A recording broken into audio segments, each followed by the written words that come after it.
I took the job because I needed money and because the email sounded like a joke I could laugh about later. Babysitter needed, adult client, night hours, New Orleans. I remember rereading that line at least 5 times. Adult client, babysitter. My first thought was some kind of role play thing, maybe rich people with strange tastes. New Orleans was full of odd jobs like that, tourists, performers, eccentrics. I'd lived here long enough to know not to ask too many questions. The pay was ridiculous. Cash. Every night. No taxes. No references needed. There was an attachment after the email. A document simply titled Rules. I should have closed it right then. But curiosity has always been my worst habit. The rules were short. Too short to justify the kind of money being offered. 1. Do not leave the house between 9 p.m. and 6 a.m.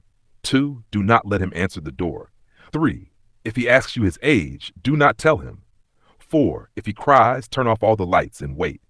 5. If you hear singing from the hallway bathroom, do not investigate. At the bottom, one final line stood apart from the rest. If Rule 6 becomes necessary, you will already know what to do.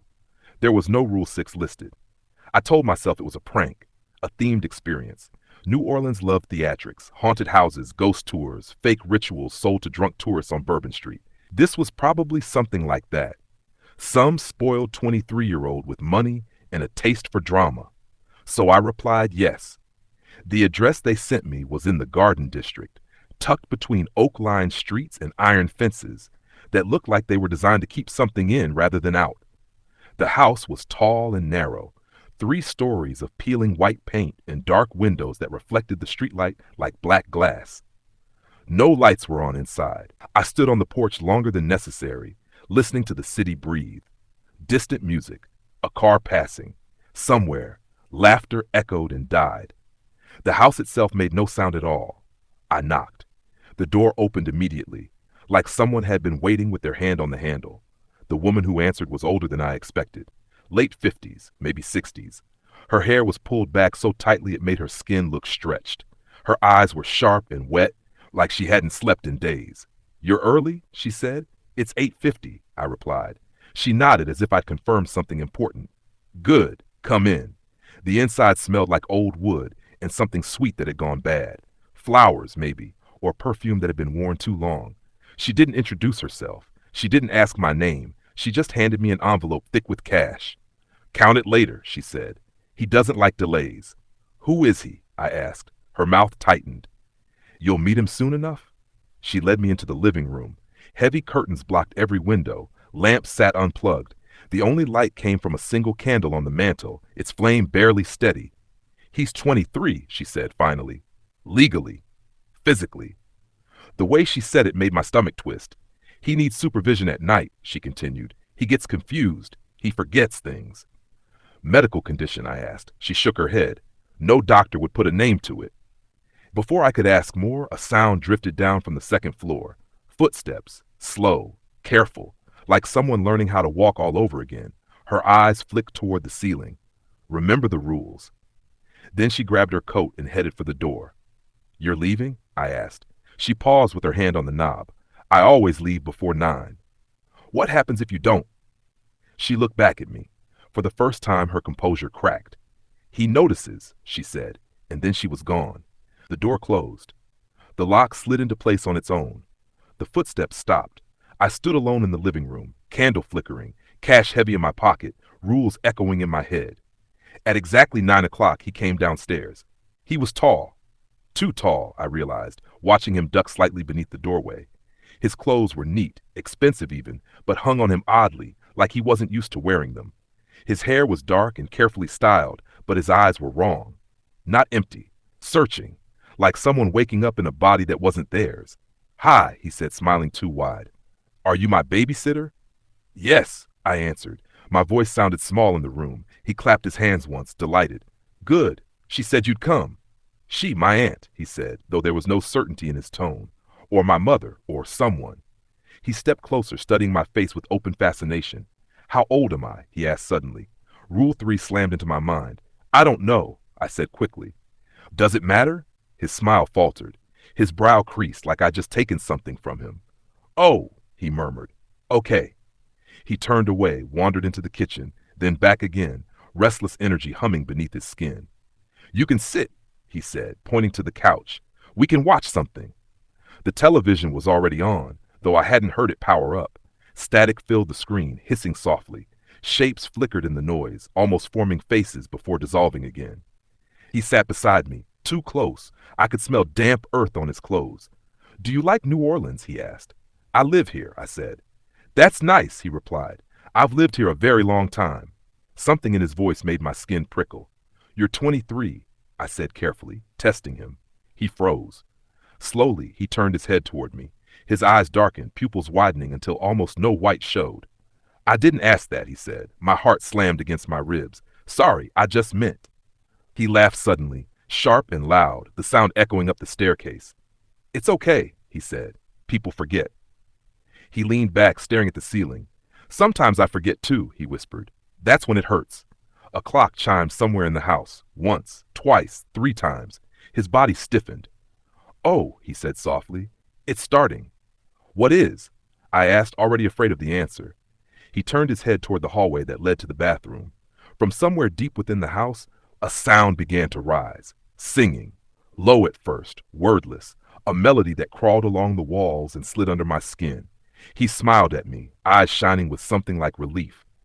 "Don't go look," he said kindly. "That's how people get lost."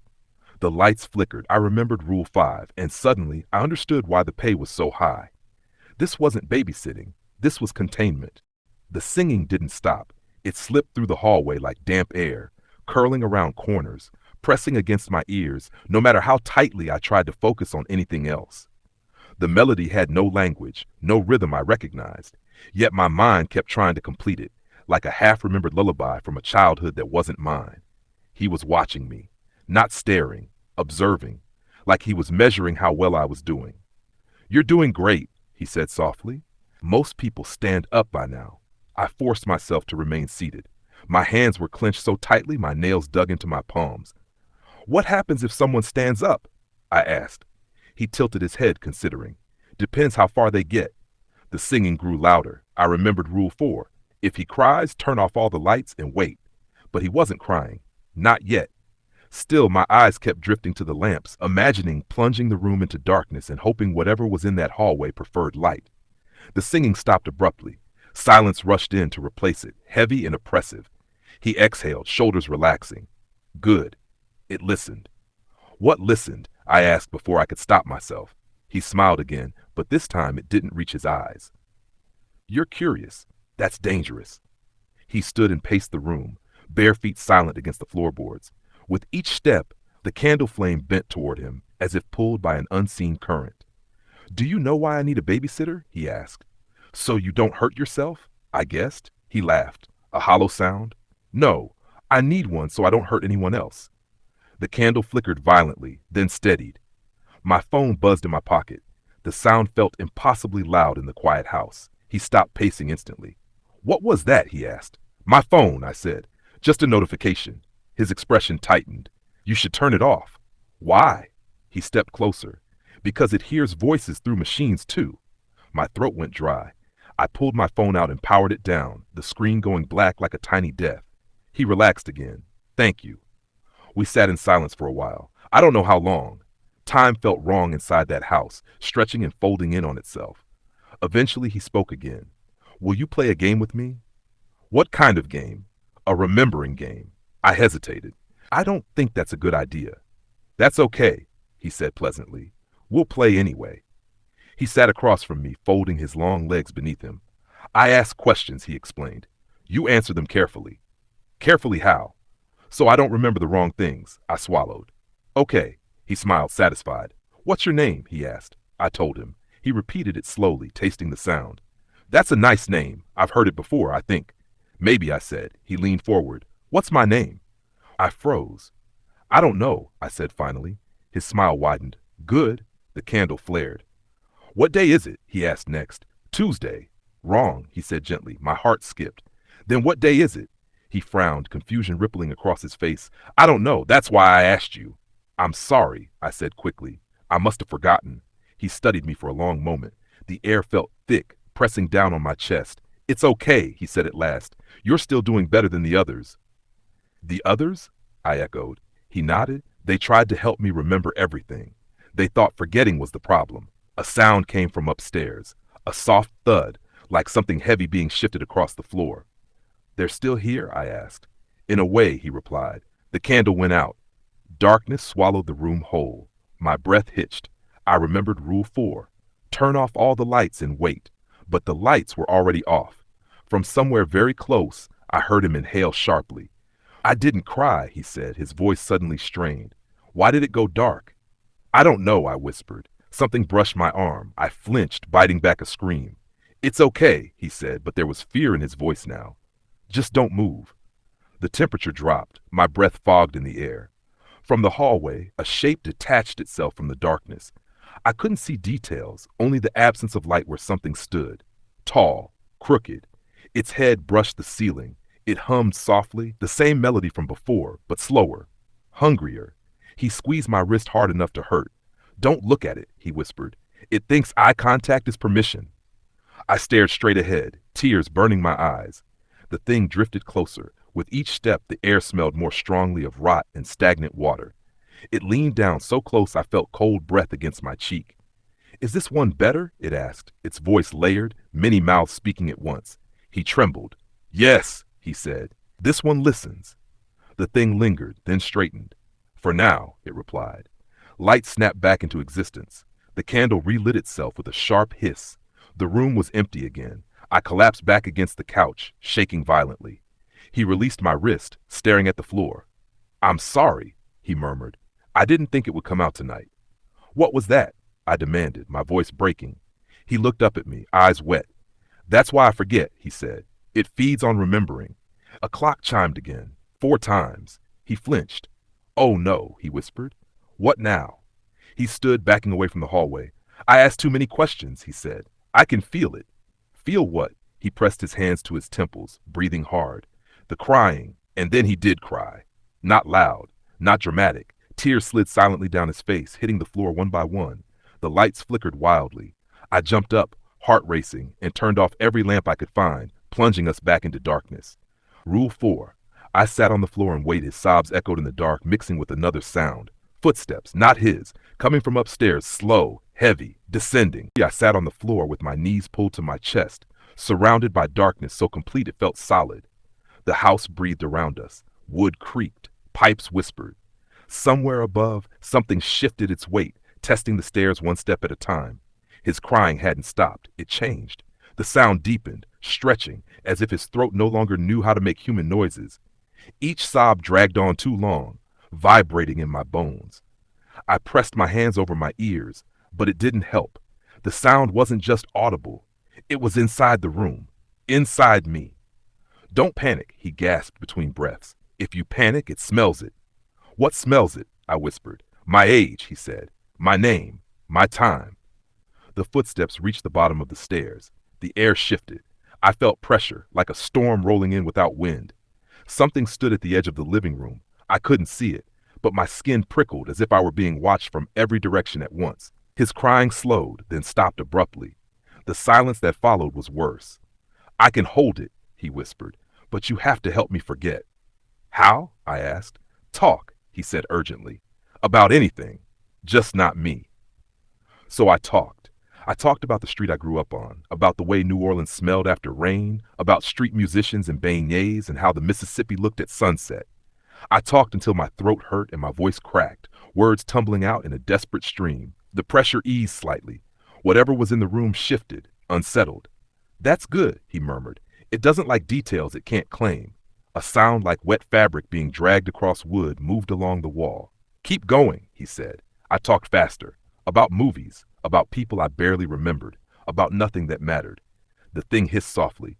You're very noisy, it said. My blood ran cold. Quiet, his voice suddenly sharp. She's mine. The word mine echoed, stretching unnaturally. The thing laughed, a sound like bones clicking together. Everything is mine, eventually. Something cold brushed my ankle.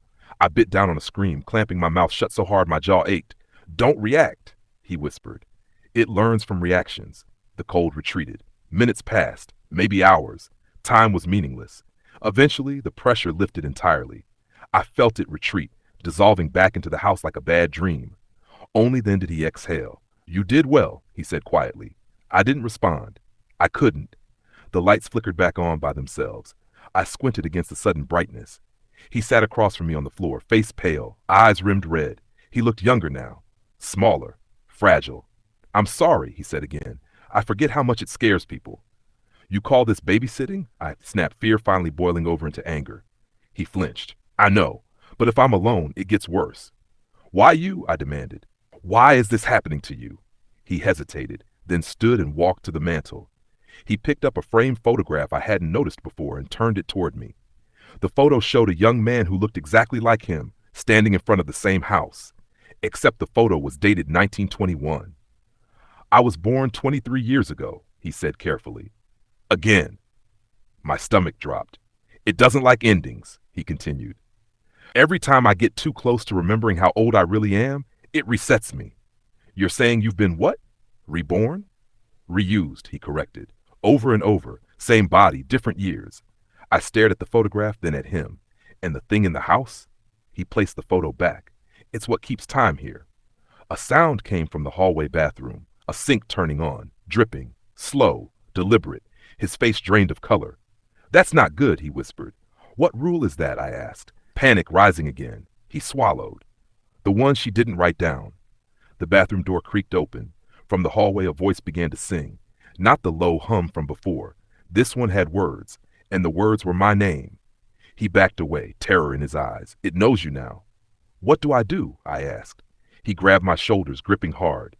"If it asks you a question, you lie, even if it hurts me." The singing grew louder, closer. A shadow stretched across the floor, reaching toward us.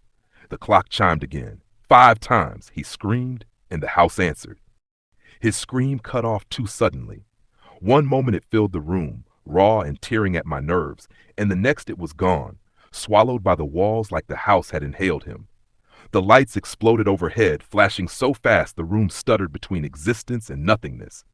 I staggered to my feet. "Hey," I whispered. "Hey, where are you?" He was still there, but wrong.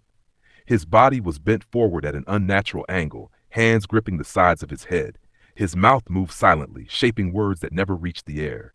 Veins stood out dark against his neck, pulsing like something was trying to crawl its way out through his skin. From the hallway, the singing stopped. Footsteps replaced it, slow, confident, close. The bathroom door slammed shut. The mirror shattered. I heard glass raining onto tile, followed by a sound like wet fingers dragging across porcelain. "It's asking," he gasped. "I can hear it asking."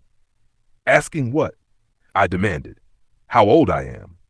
The temperature dropped so fast my teeth began to chatter. Frost crept along the edges of the windows, blooming like white veins. The hallway darkened, shadows thickening into something almost solid. A shape began to push itself out of the darkness, unfolding joint by joint, far too tall for the space it occupied.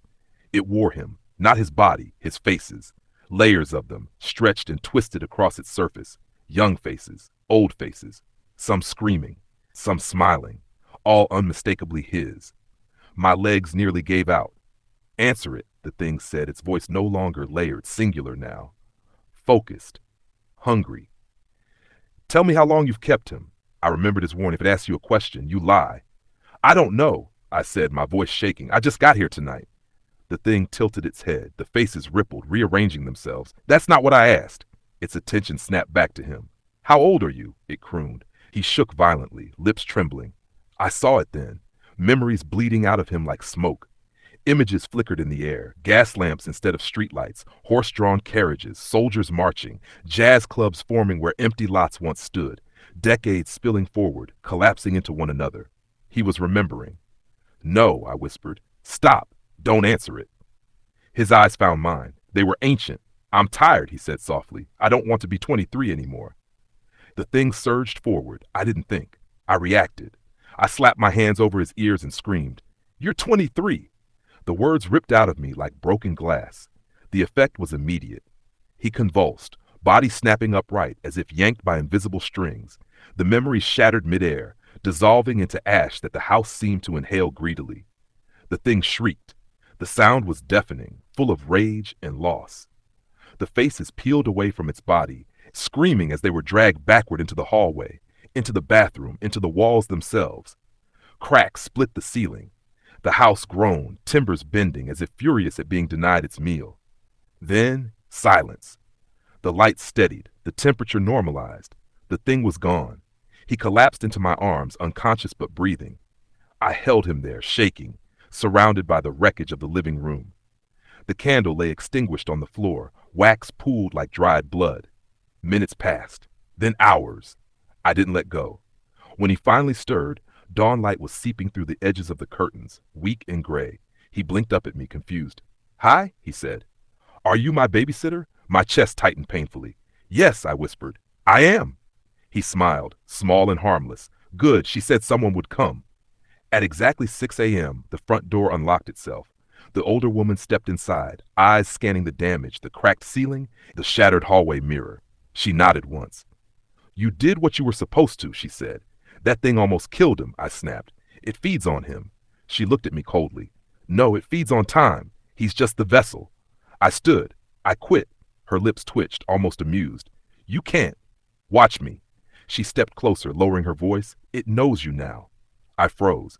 She pressed a folded paper into my hand, a new set of rules. At the top, written in fresh ink, Rule 6, if he remembers you, you must come back. Behind me, he laughed softly. I turned. He was staring at me with that same searching look. "Have we met before?" he asked. And somewhere deep inside the house, something stirred, already counting the days until night fell again. I didn't leave. Not that morning. Not the next night. Not ever again. The woman vanished the same way she always did.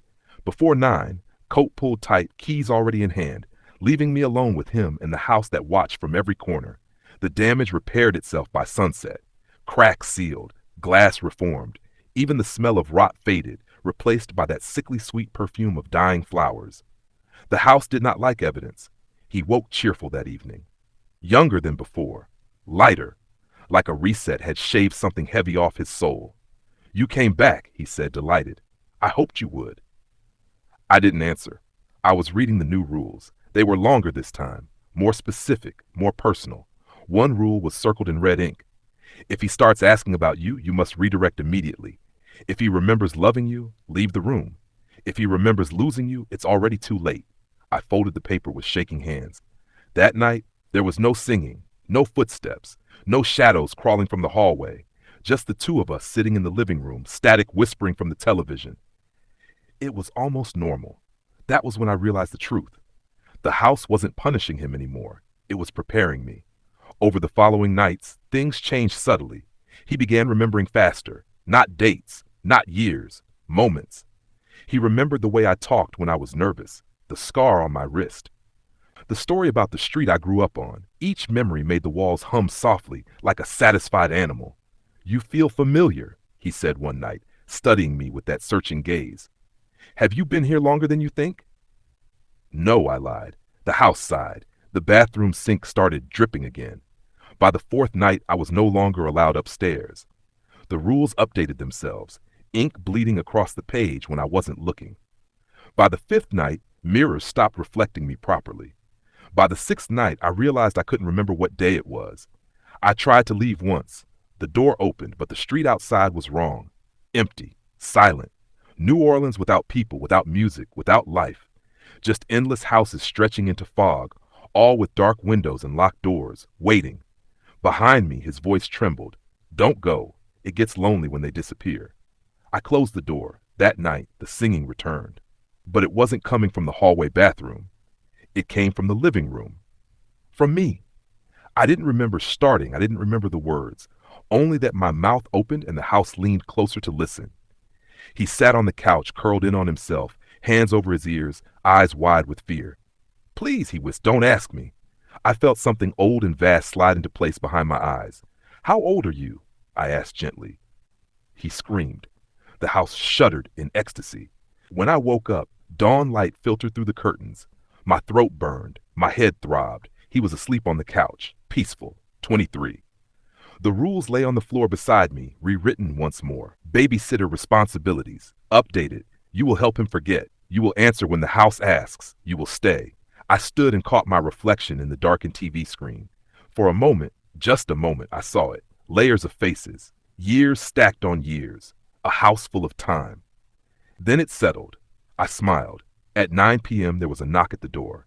A new babysitter stood outside, nervous and hopeful, cash-heavy envelope already in her hand. She glanced past me into the house. "So, what's he like?" I stepped aside and let her in. "Easy," I said kindly, "as long as you follow the rules."